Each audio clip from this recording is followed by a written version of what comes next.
Welcome to the Matters Podcast, where combat sports, mindset, and real-life lessons collide. Hosted by Dervin and Nate, we dive into jiu-jitsu, wrestling, MMA, and the grind that shapes athletes inside and outside the mat. Every episode we bring stories, strategies, and raw conversations that fuel growth, resilience, and community. Stay tuned because it's more than a fight, it's a lifestyle.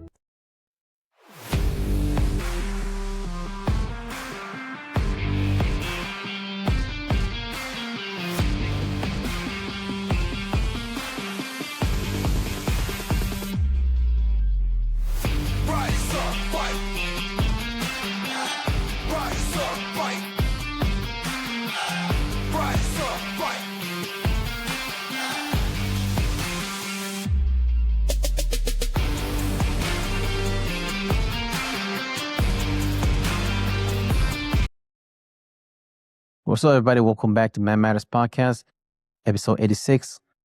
If you love combat sports, this week gave us everything. We got Olympic wrestler coming out of retirement, post-match brawls breaking out, champions vacating belts to chase heavyweight greatness, and now organizations starting to lock athletes out of entire tournaments. Yeah, it's getting political, it's getting dramatic, and it's getting interesting. Today we're breaking down the madness of RAF 6, including the chaos between Arman Tsarukyan versus Georgio Poullas after their match, Alex Pereira back hitting the light heavyweight belt, and what a move to heavyweight really means, and the bombshell decision from UFC BJJ to block its athletes from competing at ADCC World Championship starting in 2027. This isn't just news. This is about evolution of sport. In real time, we're watching wrestling blend into MMA. We're watching jiu-jitsu turn into business war. We're watching fighters build brands, sometimes at the expense of the discipline. And the big question is, are we growing the sport or are we turning into control entertainment? Let's break it down. How's it going, man? Good. How are you? Doing good, man.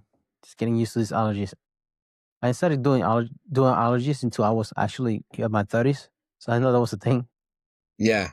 Because I used to have asthma. But now as I get older, like, dude, this is allergies.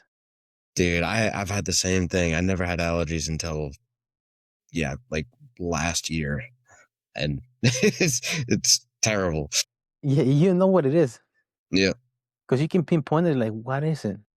Well, this one I'm pretty sure is the cats, if I'm being completely honest. Yes, There's lots of cats here in the house. Do you know Joy Diaz? He said at one point he had 11 cats. Really? I didn't know that. 11 cats, dude. He said whenever somebody used to park in front of his house, and because he lived close to the airport, so people would just park the car there and leave fly for like a month, vacation, stuff like that. So what he would do, he would start dumping that cat litter in the back of the car, or like, for example, a truck. So imagine 11 cats worth of shit for a whole month. Oh my God. The next time they don't park there, man. So usually we talk about, oh, that's smart. I will do the same thing. Yeah. I mean, they'll learn quick. Yeah. Now back to the show. Digress. RAF 6. It was a kind of a shit show and some of the matches, but they had some of the matches of. It happened in Tempe, Arizona. It is the Mullet Stadium. I think that's what it's called. No, Mullet Arena. That's where it took place. I know that they had their official arena when it comes to mullets, but apparently they do. So you had Triple C, the Cringe, and going against Uriah Faber. And it was interesting because they were competing at 160, both of them. Because one of them used to compete at 125, the other one 135. They were competing at 160. They give a little wiggle room for their skills. Retirement hits hard. Oh, yeah. That's that, but my father figure weight classes. Because I think both of their parents, they're like the cookout wrestling match. But it was interesting. Cejudo was able to take fall Uriah Faber during the match. It is interesting because how he was able to showcase his Olympic level wrestling versus MMA veteran. Thing Uriah Faber wrestled for Cal Poly back in college, but that was forever ago. Cejudo never wrestled for college. He went straight from high school to Olympic wrestling, and he got his gold medal I think he was 21 years old when he got his gold medal in 2008 Beijing Olympics. Yeah. He just skipped all wrestling in college altogether, but he was able to win this one out of retirement. He's willing to have other matches up for, because I think he has a contract with them. How many matches does he have? Yeah, I think he has a contract with them. But there's the speculation that he might be calling out Merab. That would be interesting. Merab Billy versus Henry Cejudo. It's a 3-match deal. That's what he had. I just look it up. That's a 3-match deal with RAF. Okay. So he has options. I mean, they like crossing over, wrestling with MMA guys. Merab is a guy that he's willing to compete every other weekend if you let him. But trying to figure out, is there any other wrestler? Yeah, well, Michael Chandler. I was trying to remember if there's another current in the roster MMA fighter that will compete in this, but yeah, I'm not remember Michael Chandler did. So it won't be an issue for him to get RAF sign him for wrestling exhibition match. That's what you'll consider. It's not really competitive.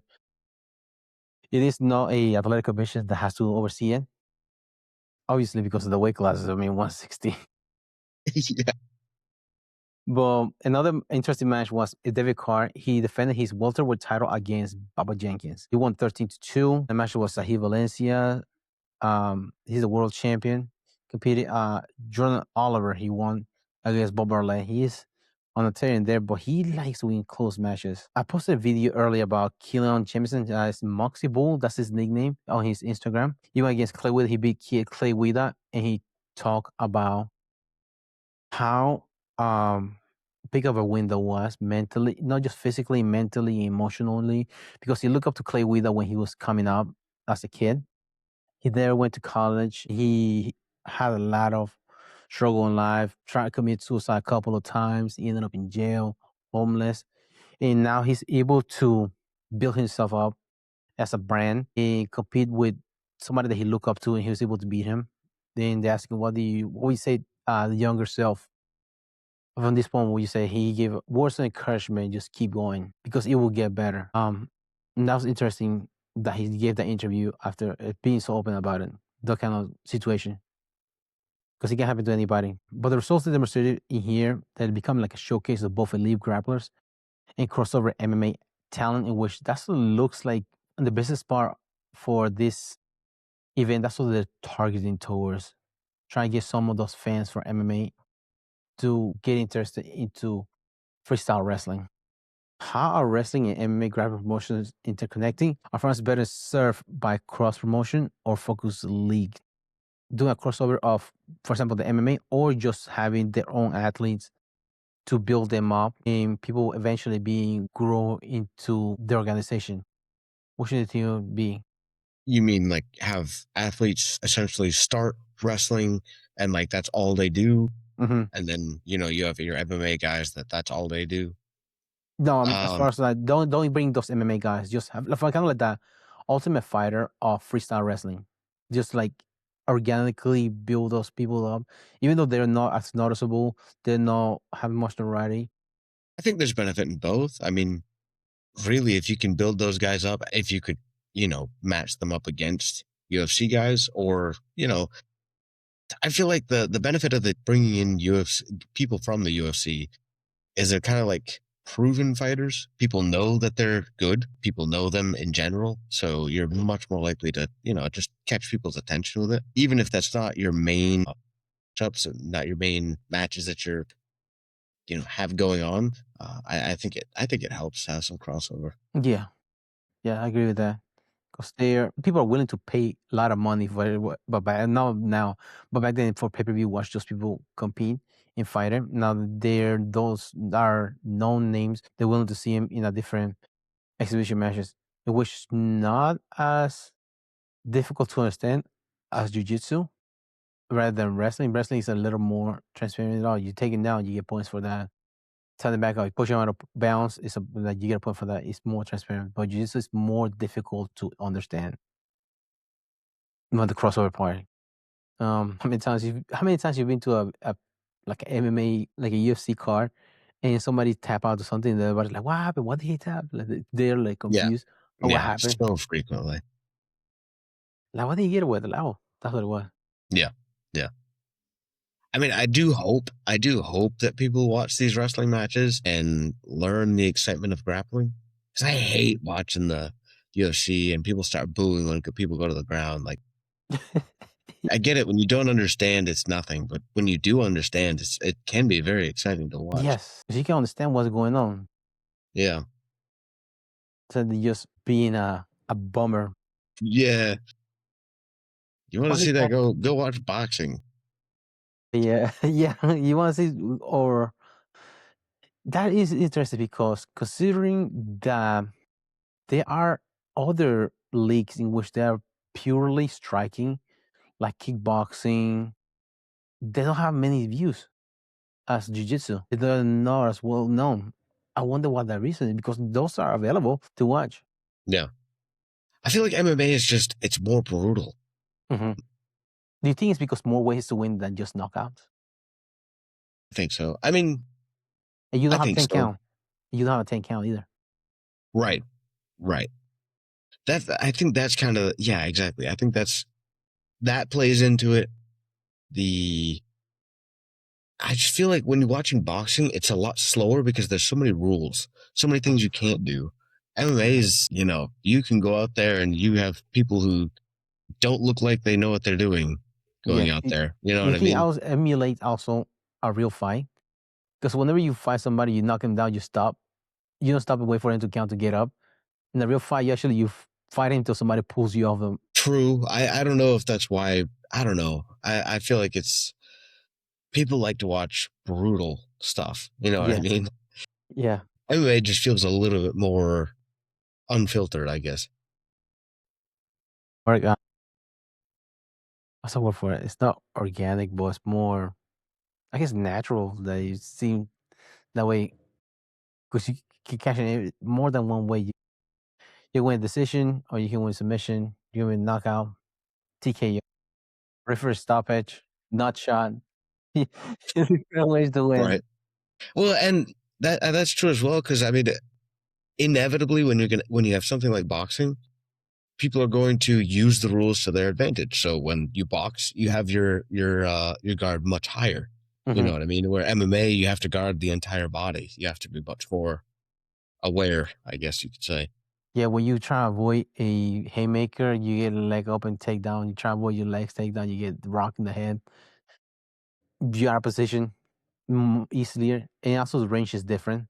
Kicking, striking, in grappling distance. 3, that hard to gauge too, unless you have Yes. good awareness.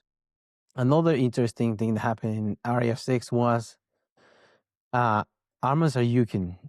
There was a co-main event versus Georgio Poullas. Georgio Poullas is known to be an influencer that he has a bet that if you take him down in public, he'll give you, I think it's $10,000 or $1,000. No, I think it's $1,000. That's what he's known for. So you see a lot of. I've not seen the video of the guy. There's like a security guard going against a guy that's 165 pounds. That's Yeah. Georgio, the 165-pound guy. Oh, okay. Yep. That's him. In this match, Arman won 5-3. I've seen that match. And it looks like Georgio was instigating. He was smacking him, punching him in the face. In which Henry Cejudo came to him and like, dude, if it was a real freestyle match, you would have been disqualified for the match. You wouldn't gotten that far. But because Okay. this event, then he stopped the match and he just kept going. So you can also defend himself saying that I was waiting for him to wrestle, but he just kept poking at me. He was doing shit, poking my eye, hit him in the face, back in my head, like he was trying to make me lose my cool or something, like punch him or something for me to get disqualified. So he just stick to wrestling. He was able to take him down, and he won 5-3. And then after the match was over, what's his name? Arman just punched him and starting kneeing him while he was on the ground. And then the dad of Georgio jumping, and everybody jumping in there just like a brawl. And so kind of like Nick Diaz and Mayhem Miller back in the day when it was a Strikeforce. When that shit broke down, boom, it was nuts. And many pros like Matt Brown criticized Tsarukyan's behavior and calling it liability for the UFC title holds because remember issues that he had before, turning down fights, picking a fight with one of the fighter. I think when he went against Bobby Green, trying to fight him in the lobby of the hotel where they were staying at. Going to the octagon, he punched one of the fans because the fan yelled something at him. So it's kind of like a loose cannon. Yeah. Yeah. More than a question. I don't feel like that would hurt how he looks for the title. Mm-hmm. I feel like typically somebody who's kind of a loose cannon is kind of exciting to watch. You know what I mean? You don't know what they're going to do. They're very prone to having rivalries. Yeah. I feel like those are typically good things that bring views that are going to make, Dana want to match those guys up. But I don't know. Yeah, I'm not sure how that would affect. What do you think? I'm not sure. Because he's a fighter, regardless. He has been worked his way through the ranking. He's beat guys, Alex Oliveira. Dubronx Oliveira. He beat him. Charles Oliveira in a split decision. He beat all the guys in there. The thing that he's high-headed and he likes to fight anybody, which it is good and bad because fighters fight. That's what you're doing. You don't play fight, you just fight for real. But the only thing is, might gravitate people that are willing to fight UFC fighters in public. If he does become the champion, he'd be more exposed to more people. If people are willing to challenge, how many people are trying to fight him in public? Considering he's a 155-pound guy, he's not that big of a guy compared to the population. Yeah. Well, yeah, that's true. And I guess if you fight outside of the UFC, then either you have a chance of getting hurt or chances of going to prison, both of which rule you out of competing. Yeah, not good. You can fight for jail. You'll be fighting something else. You'll be fighting for your prison wallet. That's what you'll be fighting. And there's no rounds there. Oh, there is, but not ones you want to be in. Well, yeah, that's sort of thinking. On the balance, is it good for sport exposure for RAF brawls as a launchpad to the where the chaotic moments help or hurt? Do you think it helps or hurt the combat sport legitimacy? I feel like it's typically not good for, the legitimacy of they need to be able to break that stuff out quickly. That shouldn't be allowed to happen, cannot be tolerated. I feel like that's usually not a good look for the promotion. Yeah, because maybe the whole crowd jumps in there. What the fuck do you do? Right. Exactly. Yeah. It's a nightmare. Also, how many venues are willing to do business with them? They will. Yeah. Will Exactly. they lose? I think because I think Fox Nation, that's who does the streaming. Will they lose the streaming deal with them too? Because that would be a nightmare too. Considering this happened, I can't remember the CEO of the owner of RAF. They asked because for some reason I think they were supposed to have a match. They had wrestling match, so they're supposed to have different type of match. I think it was like a jiu-jitsu match, Arman versus Georgio after this. But they're not willing to do that. The owner of RAF, he said that they probably should run it back. This one, which is a terrible idea. Why would you want to get these two guys that? Right. One of the Georgia was wearing a neck brace after the brawl broke out. I don't know if he's just playing it off, but I never see somebody break their neck during a fight like that. But unless you fell off the platform, there, that makes sense. True. I don't know if it would be a good idea to put matches together, especially after that happened. And then you see how that happened. How you been to a match, no, not match, but event, gi and no gi, in which two guys had a heated rivalry during the no gi and had to face each other in the bracket in the gi.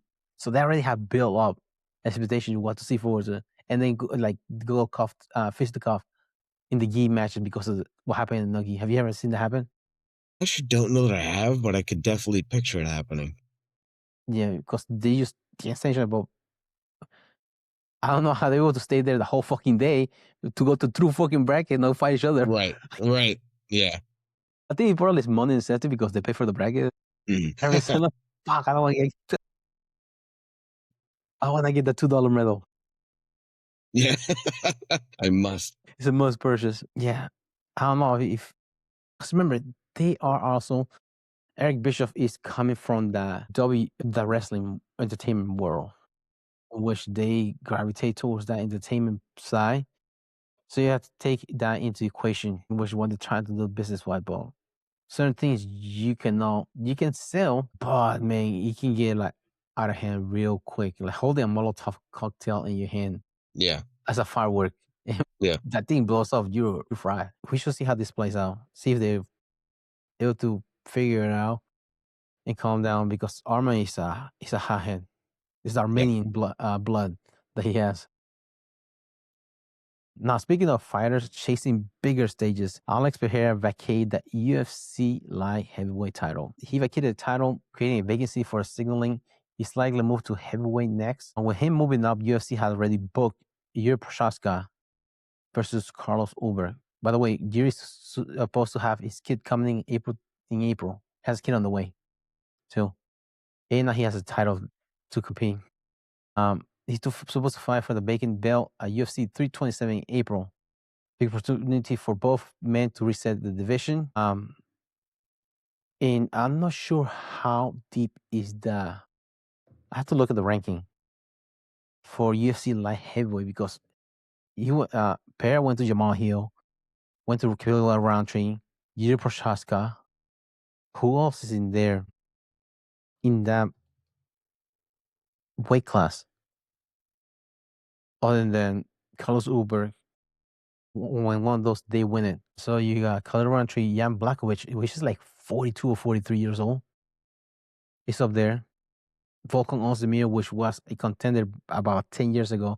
Dominic Reyes is a 10 rank, even though he lost like 5 matches. Since he fought John Jones. Alexander Rakic is up and down. Johnny Walker up and down. So the division doesn't look as deep with Alex Pereira being the king in there. Shit. Magomed Ankalaev, I forgot about him. He's still in there. So I see Ankalaev versus Yuri. That's a good matchup. I'm trying to see because also Robert Whittaker announced that he's moving up to light heavyweight from middleweight. I mean, the champion right now at middleweight is Hamza Shemaev. There's no way he'll be able to get the title with Hamza Shemaev. Shemaev broke his jaw. Yeah. Yeah. So I see, but according to Bisping, he said that Robert Whittaker walks around 220, 235, which is nuts considering he fought at 170 at one point. Yeah. Golly, 60 pounds? Dang. Yeah, that's a lot of weight. Also, that maybe now that he's older, I think he's 35 years old now. He might not have been as heavy back then. Yeah. True. But he doesn't look that big whenever he was in there. Who was the guy that they asking you want to fight? Oh, Alex Pereira. That's what I asked. When Alex Pereira was at 185, you will fight. That's a big fella. That's what he said. He did not want to fight Alex Pereira. Doesn't matter how much you give it. Like, that's a big fella. That's freaking Megatron walking at Yeah. 185. Yeah. And he's to lose like 20 pounds in 3 days. I don't know how Pereira did it. That means a shapeshifter. Yeah. 185. Now he's moving to heavyweight. Which makes that division more interesting. That he's going up there. He's chasing heavyweight title greatness. Will he potentially become the first 3-division champion?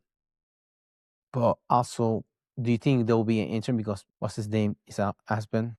No, Aspinall is out because it's out. The interim title would be nice to see him versus Tsarukyan. Tsarukyan is a kickboxer. And both of them are strikers. That would be an interesting match. Both of them going against each other. It would. Yeah, that would be very exciting to see. Do you think he has the power to knock out Tsarukyan? Yeah, I would think. I would think he's got that kind of power. I mean, yeah, I feel like he's got the same power as a lot of the heavier dudes, I think. Yeah, he doesn't have to worry be as agile, even though Tsarukyan is light-footed for a heavyweight. He moves really, really light. Or he doesn't have to worry about. He just have to worry about getting hit. Right. Well, that is exactly it. I think he doesn't have to worry about his power. He has to worry about the opponent's power being more than what he's used to. Mhm. Although he's very good at just, avoiding taking full force hits. Mm-hmm. He has a deadly left hook. He really literally sets off for somebody else a straight punch. Boom. Turns into it. Also, you have to take consideration that the people that he's going against, their hands are a lot bigger than when he was a middleweight. Yeah. Considerably bigger.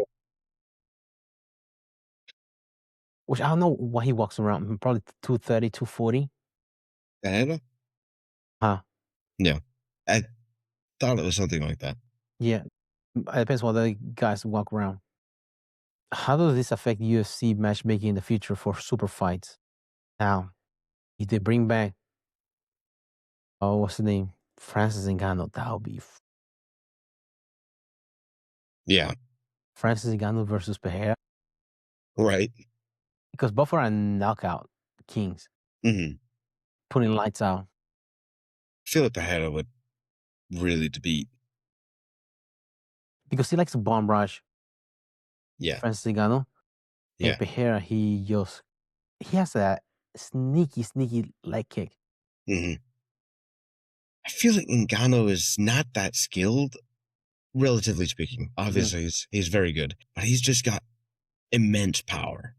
Mm-hmm. And I think Pereira is not, I don't know, he's so good as well as powerful. I don't really see that. Yeah, I don't see that being a hard matchup for him. Yeah, but you saw in the boxing match of Joshua versus Francis Ngannou. Francis Ngannou was going against a boxer that's heavy-handed and he's skillful, and that's he put him lights out. I think twice he was able to knock him down, and the second one that was game over. Boxers, they do land their punches harder. Have you ever heard I'm that? I'm sure. Yeah. Because that's what Pereira does really good, sitting on his punches. Have you heard that some people, they just throw a punch just to land rather than sit on the punch, throw the power? That's what Sean Strickland said that helped him get better at fighting, because Pereira taught him how to sit on his punches rather than just flicking hands out there like in patty cakes to don't score. No, you have to sit on punches and throw with evil intention, which he's known for. Dude, do you see that video when he knocked out somebody's father of three accountant in a freaking practice, Pereira? No, I don't think so. There was a video going around that he just got back to the gym and he just freaking flatlined this guy during a sparring match. It's like, whoa, that was uncalled for. Was it unintentional? No, it the was guy intentional. asking for it? I guess the guy was turning it up and he took it to DEFCON 1. Just beat the fuck out of that guy. I don't know if it's this one, because there are several times which people, they like to push and man, he just turns it off. Now, let me see. And people, of course, people are freaking egging that guy on. Fuck. Yeah. Dude, you got him, man. You got to get the room. He's fucking dead. My God. Put the fucking towel down. Don't throw the towel. Fucked up, man. But I think this is the one. It happened recently. Oh, he's gonna slip that right hand and drop it. Wait for that hook. No, he can't run your body. As soon as the right hand comes. Bah! Yeah! Bah! Bah! Bah! Again! Bah! Bah! Gosh. Good, Neil. Hands up. Double jab. Stop holding. Just fucking up people's dream in their life. Dude, that's the equivalent of having an A1 N1 basketball player playing in a pickup game, but this guy just full contact, just trucking Right. people. Lee. Yeah, of course, the other guy freaking IM on. Oh, yeah, you got it, man. That's fucked up, man. You don't need friends like that. Yeah. And he doesn't look like he's that big either, but man, he's thick bone that he has. Right. He talks about he's freaking huge. And his hands are huge too. Yeah. Yeah. I'm sure that helps. Yeah, like a freaking some weight sledgehammer. at the end of the. Yeah, exactly. Well, in this weight class, you have seen people moving up and being successful from a heavyweight to heavyweight. You see Randy Couture did it first. John Jones, heavyweight, and Alex Pereira. Literally the modern day Thanos, collecting all the stones, all the belts. Wherever he goes, he just leaves structure behind. And obviously, it shows in this sparring session. He's just trying to destroy half of the universe, which is kind of like half of the weight class of the UFC. Yeah, right. I don't see how. Who's going to stop this guy? Unless EC goes up to heavyweight. Yeah. But EC doesn't want that, man. Because he No. knows Alex Pereira is going to follow him to the grave if he did that. Yeah. Now, while the fighters are chasing bigger divisions, grappling organizations are tending to control. Now, the news: UFC BJJ bans its athletes from ADCC starting 2027. Shakeup for professional grappling. UFC BJJ and the UFC's new grappling promotion announced that its exclusive athletes will no longer be permitted to compete ADCC after 2026 season. This decision has sparked significant debate within the jiu-jitsu community. Critics argue that it could hurt the sport ecosystem by preventing elite competitors from showcasing the biggest submission grappling stage and reduce visibility for ADCC. The supporters, for example, Mikey Musumeci, is a UFC BJJ champion, defended that it is a way to professionalize and build UFC BJJ as a standalone entity with a more frequent competition and bigger payouts than the biennial ADCC, which kind of like circle back. Remember when we talk about RAF and bringing MMA guys in the crossover? UFC BJJ seems to be going away from that and just focusing on their guys competing exclusively on UFC BJJ. Do you think that exclusive contracts stunt the grappling growth, or do you think it's just a business evolution in a crowded combat sport landscape? I feel like it's really hard to say at this point. Because I feel like although I don't know, ADCC took a lot of hit during the CJI. I think it lost a lot of popularity. I think it's still renowned as one of the, top most competitions in the world where, the best grapplers go. But yeah, I don't know. It's so hard to say because maybe with UFC doing more events that they will grow their competitors. But as of right now, they don't have the best by any means. Yeah. I don't know. I don't love that decision. I don't think it's great for jiu-jitsu. Let's see. It's Mikey and who's the other guy? Who's the other famous? Tackett? William Tackett? Tackett. Yep. Tackett was in ADCC, I think. Yeah, if I'm remembering correctly. Yeah, as well. That's the final versus Rotolo. No, it's the same as I think. Yeah, to me, Tackett's the bigger loss. Mikey, I don't know. He hasn't been getting out. It doesn't feel like he's kind of got his own, whatever promotion he's competing for. That's where he's at. So I don't see him as much. I feel like, Disney behavior. Yeah, exactly. Yeah, very focused. But Tackett definitely is a loss. I feel like. Yeah, because you have so many matchups that you could have seen with him. Yeah. The biggest problem I see with the UFC BJJ is the fact that they don't have many high-level competitors. They don't have anybody for Mikey, not really, who's a challenge. And I don't feel like they have anybody for Tackett either. I could be wrong. Mikey like no-gi before he went to one? Because I just remember most of the accolades came from the gi, winning worlds. I remember him in no-gi. I only remember him being good and like being promoted as when no-gi the first time was when he was in one, and not his being because he never competed in ADCC. Right. I don't know. I'm not sure why that is. Maybe it's because they can't pull guard, and that's completely against his game. Yeah. You can go watch rants about that on Instagram. Oh yeah, paragraphs, the film paragraphs. Yeah, exactly. Signed by Moneyberg at the end. Yeah. I don't know how you will like because a lot of people they get their money in the company because you have so many. That's the wild west of jiu-jitsu. You get to compete in so many things, and you just try yourself in here, there, different organizations. You have Pan Ams, you have IBJF, you have ADCC, and whatever other place, Polaris, in different organizations. The other one, I think, the grappling professional, mere grappling. I think that's another one organization that you can compete in. But if you're UFC BJJ, you're only strictly UFC BJJ competition. There's nothing else. Can you do seminars? I mean, instructionals? If you're UFC BJJ, that's the question, because another source of income. Hope you could at Yeah. least do that. Yeah, that's kind of the unanswered thing too. Is how regular are the UFC BJJ? It's not like nearly as regular as the UFC event, correct? Correct, because I don't know if they have that many people on the roster. Right. As far as viewership, the streaming is on YouTube for free. It's not Ultimate Fighter kind of how they build up their guys. Mm-hmm. I don't know how big the roster is for them to get that many people. Some of them are exhibition matches. For example, Bellamir versus Rana Willink.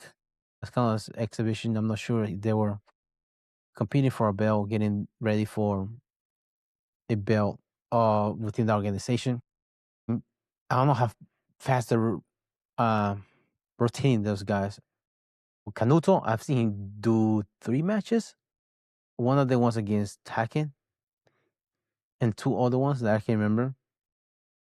Oh, I don't know how fast, how many they are competing, because that's how you make your money. If you don't compete, you can make money. If you only constrained to just one organization, it's gonna be tight. That's what I'm thinking. I don't know the fighter payout for anybody but the winner. I guess Mikey's doing okay because he seems very happy with it.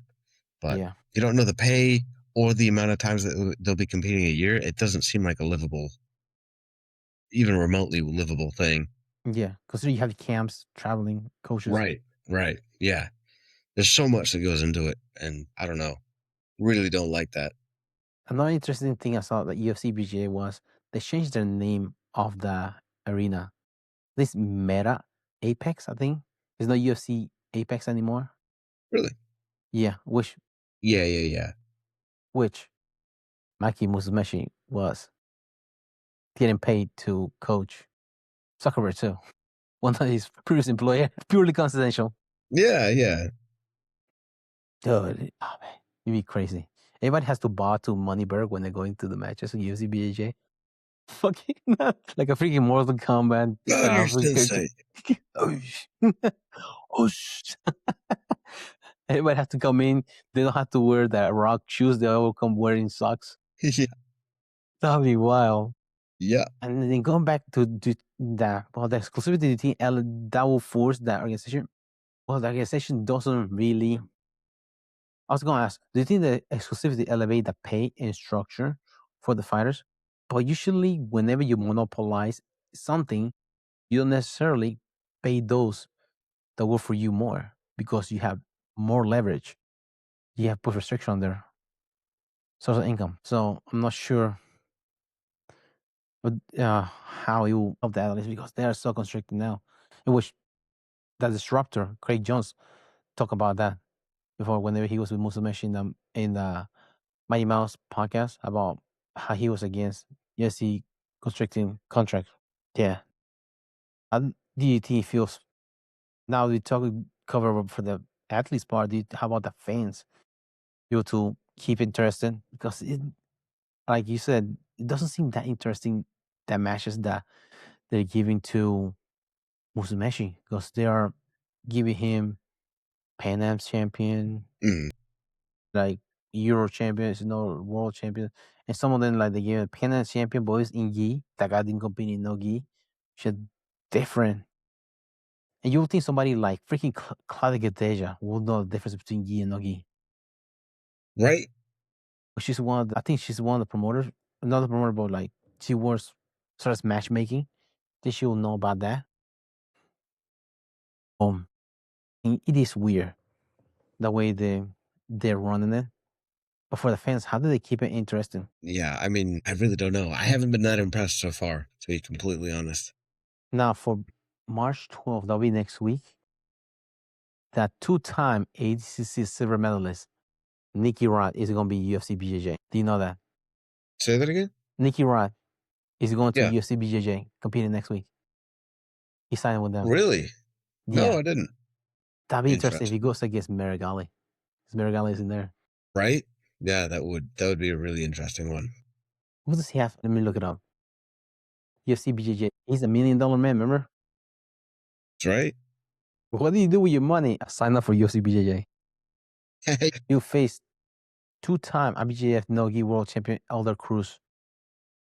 That's what he's going against. They face each other who's number 1 and left, in which Cruz won by decision in overtime in 2022. Man, does that mean that is he allowed to compete in who's number 1 anymore?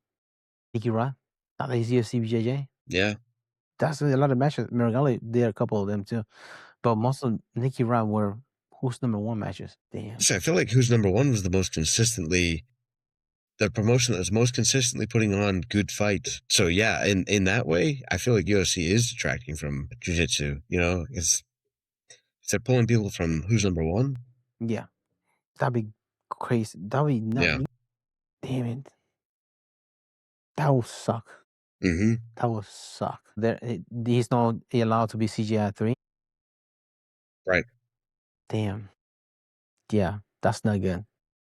Because literally it's not good when they're business that it is a new business that's actually pulling like a freaking black hole potential on like talent and just not letting them go anywhere, considering they have been in the business for long. They took the idea of the rounds and the bowl, which is the pit from CGI, and not taking their athletes as well. Tackett, Nicky Rod, Jason Nov, and other ones. I'm not a big fan of that. But another good news, Fionn Davis is in the UFC BJJ.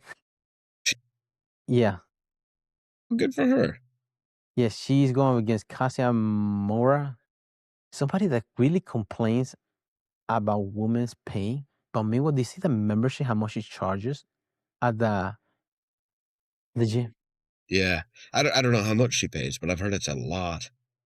Yeah. What's the name of the gym in London? Is it Arman?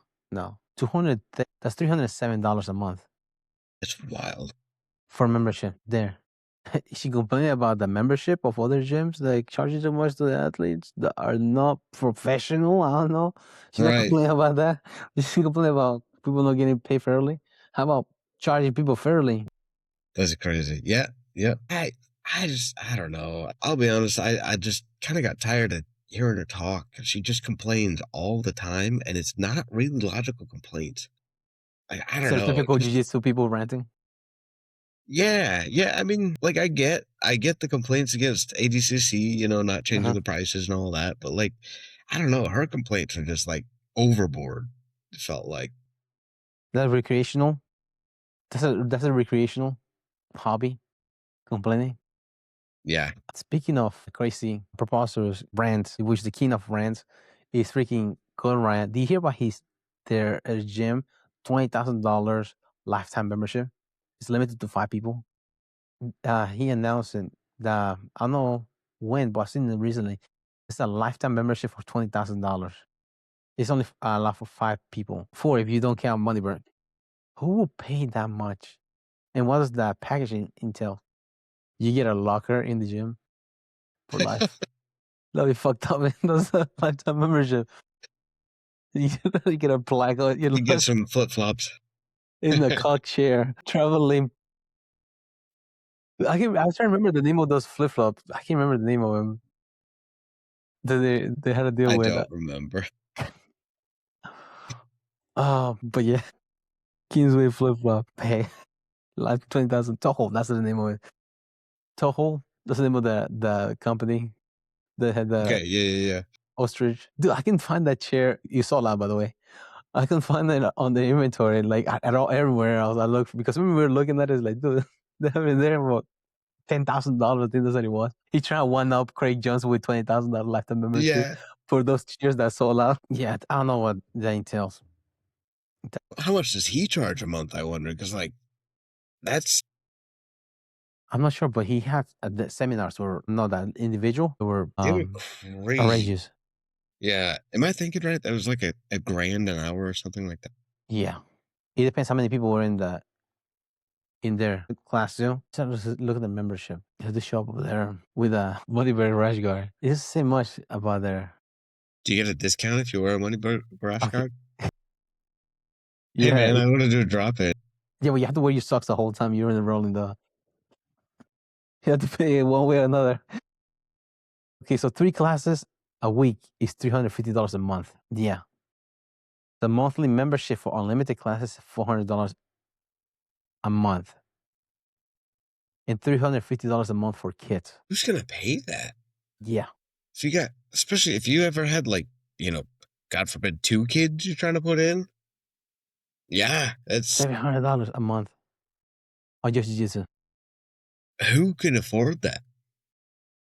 You better hope maybe the wages are better in Texas. I don't know. The Menendez brothers' parents, hopefully they will not pay. Yeah. Ali, man. I wonder how many people he actually has. People in his gym? Yeah. I don't know. Look, it can't be that many. No. How involved is Danaher his gym too? That's what I was wondering. Don't think of it. How involved is Danaher in both? I don't know. Because you're paying for Danaher knowledge as well. Is Danaher at Kingsway now? I see, and here's some pictures where he's showing Danaher do move. But it's from his instructional, not so much for in the gym at Kingsway. But I've seen pictures of him at Kingsway. Also, you have Gary Tonin in there. I mean, they're very good guys. Yeah. Regardless, I couldn't afford it, but yeah. I don't know. I feel like that's the kind of the crazy thing is it's like, I feel like so much of jiu-jitsu is young guys who are barely scraping by trying to, learn and, make it big. And they're not going to be able to afford any of that. Yeah. What are those classes for? You know what I mean?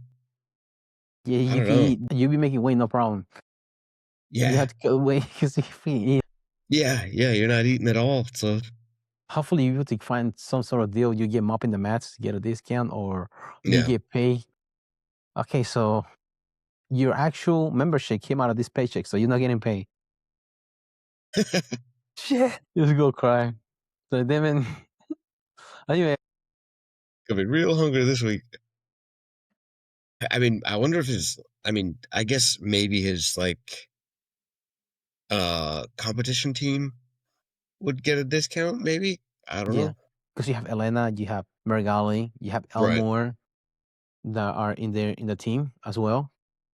Which you would think that your competitors, you want to take care of them as well. You there? As far as the membership, Luke Griffith as well is in there too. They gotta have something of a discount for those guys at least. Giancarlo, not how much knowledge Giancarlo has. Giancarlo Bodoni. Yeah. Hopefully he's spreading the wealth with those guys as well, competitors. Hopefully, yeah. Because if it's a big gym, you cannot take too many classes on. So you break out their schedule. Okay, this block of hours is for instructional for you guys competitors, and the other block is for competition training. Because you cannot train all freaking day. Right. Probably the newer people like Elena and Leno Elmore, they're younger. So probably get more out of them. As far as the coaching. Well, I don't see Sunny here. Where is she? Yeah, it's crazy. I don't know. She's traveling, I guess. Running away from the cops. Boys, what you gonna do? Oh, man. Dude. It is crazy. $400 a month. Yikes. That's a lot of guitas. Now, another news. I think I didn't hear my notes, but UFC 326 going on this weekend. Do you wanna go over what picks you have for this weekend? Yeah, sure. Go over some of the notable fighters that are in here. For the prelims, they have former champion Cody Garbrandt. He's going to be the main event of the prelims. But also we saw some drops from here as well. Brian Ortega was supposed to go against Renato Moicano. That got dropped. That would be a good fight, though. I think it's going up to lightweight, 155. But Cody Garbrandt going against Long Xiao. I don't know how many fights Cody Garbrandt has left in his contract That's or the thing. in his chin. Yeah, it really feels like he's done. He has only won 3 of his last 10 fights. 3-7. That's dating back to 9 years ago. That's the thing. He's been on such a losing streak. I don't know much about Zhao Long, I guess is how you say his name. Yeah. But he's got way more matches, way more fights than Cody. Yeah. And that's the last time he won. He's been Xiaolong the last time. Of course he's going to face Xiaolong. Yeah. Zhao Long has more wins than Cody has fights. 27-10. 37 fight. That doesn't bode well for Cody, I think. How old is Xiaolong? 27 years old. And he's young. Yeah, that's not good. That's not good. That does not look good for Cody. I guess you're giving it to Xiaolong. Try to see what his most of his fights, his record. I can find his record as far as like wins. It's another Xiaolong that pop up on Tapology. It's like 0-1. I don't think that's the guy. Yeah. I think Tapology is racist. He lost against Sonya Dawn, Mikwang Lee, TKO, lost against Lee Shanho. So he's coming from the Dana White Contender Series back in 2021. He lost against Christian Quinones. Road to UFC. He won 2 there. Decision and a major decision. Then when he came in, he lost in 2024, 2 years ago. Split decision. Then he won by TKO and lost the last unanimous decision against Song Yudong. No, Yo Sudan. So yeah. I don't know if it's the Vulcans that are defeating him for the 27-10 record, but I see what he's in the prelims. But Cody Garbrandt also look good for him. They're a good outlook for this match coming up. So probably give it to him. Now in the main card, they had Drew Dober versus Michael Johnson. 2 guys that are long in the tooth. Michael Johnson, he is 39 years old. Last one, I think he lost. That he won against South Hoover. Which was impressive. Just tagging him. He was the underdog. It was the Louisiana car. I think that was the car where they retire the Diamond, Dustin Poirier. But he was really, really fast. Consider somebody 39 years old at lightweight. He's in a 3-5 winning streak. Michael Johnson. Drew Dober, he won the last one, but he got lost at Dr. Stoppage against Gene Silva. Also decision against Renato Moicano. TKO versus Manuel Torres before the last one. So he's being up and down before that too. It's not good when you see a fighter losing back to back, but losing 3 in a row is not good either.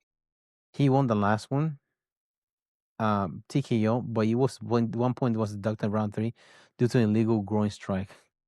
But it still came out 5-9. That was the Rainier the Raider versus Allen match back in October. But who do you see this one winning? Think Michael Johnson or Dober? No, I feel that that's tight. I think Michael Johnson will have, because he's at 3-5 winning, because it seems like he have a resurgence, kind of the opposite of Cody Garbrandt. But I don't know whatever he's doing. 3-5 winning streak, and also kind of the same level fighter that he's going against Drew Dober, 37 years old. Michael Johnson's 39 years old. So kind of the same level feel going against each other. He's not somebody younger. So I think Michael Johnson seems to be favorable in this fight. Yeah. Likely to keep that winning streak going. Yes. Against somebody just moving her up the ranking. They have Massachusetts' own Rob Font, versus Raul Chihuahua Rosas Jr. Canada, I was 38 years old, Raw Fawn versus 21-year-old Raul. Fawn, he has a couple of. He seems like he's more of a striker, in which that seems to be one of Achilles' heel for Raul in previous match. So he did a pretty decent job in the last fight. He showed some improvement in his striking, Raul, which we should see in this fight how he does against Rafan. Curious to see. I felt like Raul, the match that Raul lost, I felt like he was overly cocky. I feel like that's kind of what got him in trouble with that one. So I am curious to see if maybe he's learned and he's going in with a different mindset. Mm-hmm. Also, at 21, I'm sure he's learning very fast. You know, he's still, very steadily increasing his skill level. So I'm pretty curious to see how that goes. Yeah, his learning curve is different. That's the only loss that he had, right? Which was a catch weight because his opponent missed weight. After that, he got TKO performance of the night, and that loss takeover was back in 2023, almost 3 years ago, of April of that year. Since then, he had won TKO performance of the night. He got a rear naked choke. That was a performance of the night as well against Ricky Turcios. And then he had a couple of unanimous decision since then, the last 2 years. So we shall see. And I mean, you can't really deny the advantage of being 21 versus 38. I think that's also a significant factor in Raul's favor. Yeah. Father Time is undefeated for a reason. Might be one thing, but reaction time is another thing too. Timing can be good, but you cannot react to something. Deep water. Now going back to Reina the Ritter. Reina the Ritter in this fight is going to be the co-main event versus Xiao Borrallo. This is the first fight in which the Ritter is fighting since he quit on the stool last against Allen. I think you remember that. Vaguely, yes. He said that he was, I can't remember if it was antibiotics or something like that he was on. And he already was losing, I think, the last 4 rounds. He was going to the 5th round. So like he wasn't finding a way to win. He wasn't able to knock out the guy. He was getting taken down. I see a couple of armbar attempts, but he was just getting pinned down to the guy. His ground game wasn't there. So he just decided to just call it in. But she was in a good trajectory for becoming a contender for the title after beating guys like Robert Whitaker. He beat Paul Nickel. He beat who was he?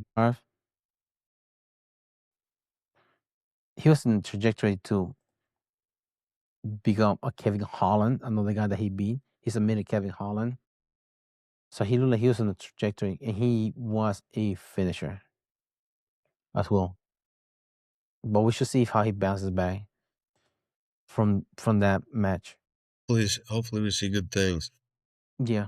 And considering he also was one championship, with his one championship, he was a light heavyweight in the heavyweight champion, I think. He's middleweight and light heavyweight. That's what it was. 2 different weight class champion. So we shall see how he performed this one. Now, the guy that he's going against, he lost his last match, but he has been on a tear before that. He's one of the guys, I think he fights out of the Brazil's Fighting Nerds team. He beat Jared Cannonier a decision. He beat TKO Paul Craig, notable wins that he had. I think I think he's probably more inclined for the Ritter, even though he lost the last one. But both of them come out with losses. Well, say that. But I think this is the difference quitting on the stool. Mentally, you're another one that's losing a decision. So perhaps the Ritter has more consistent fighter. It has been proven in another organization as well. But we should see this one. Probably the Ritter a favorite in this one. And then the main event is Max Holloway versus Oliveira for the BMF. This is the second time they face each other. in which Holloway won the first one of 10 years ago. Max Holloway is on a tear as far as like rematches nowadays. Considering he didn't win. One of his worst rematches was against Volkanovski. He lost against him 3 times, but other than that,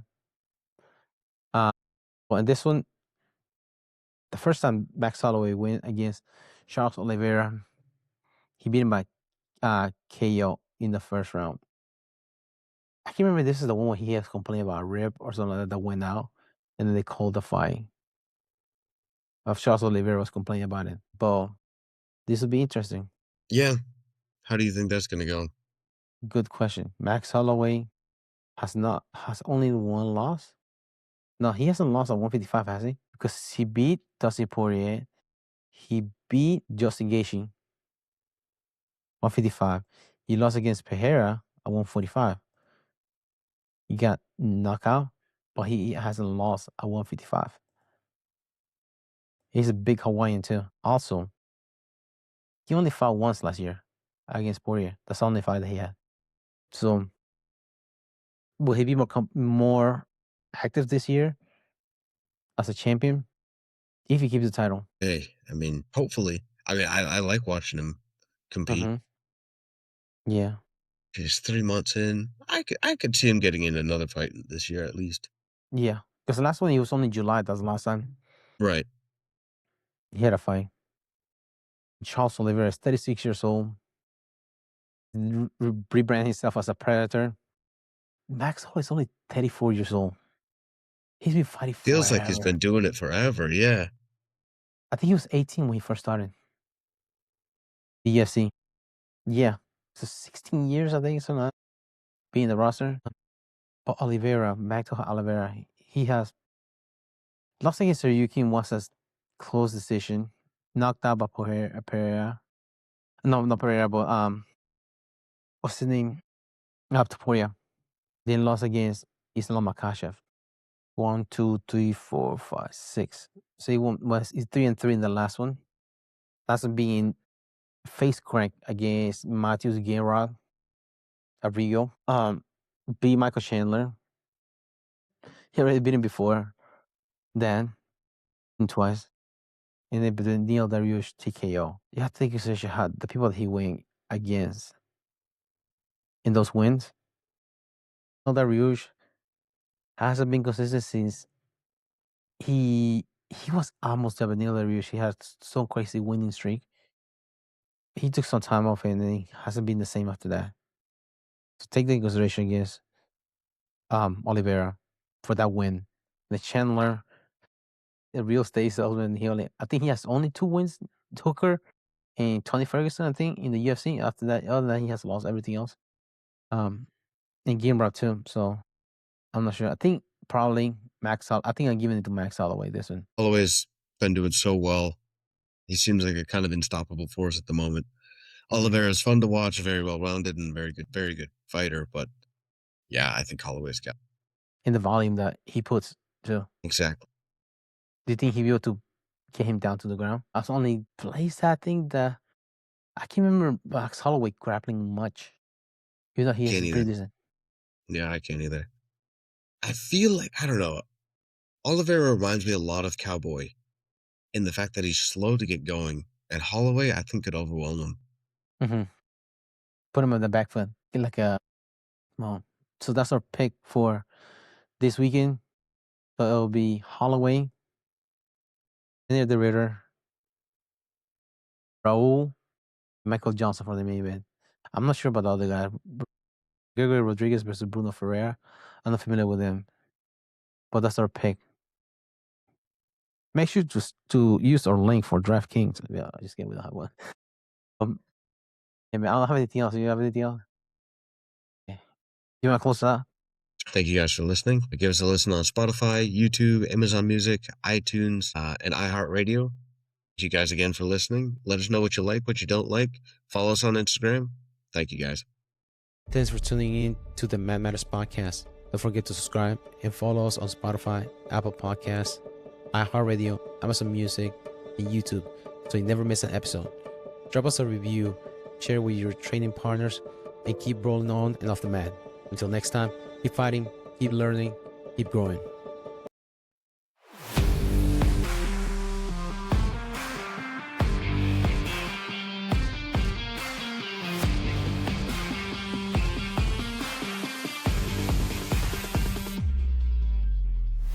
Rise up, fight.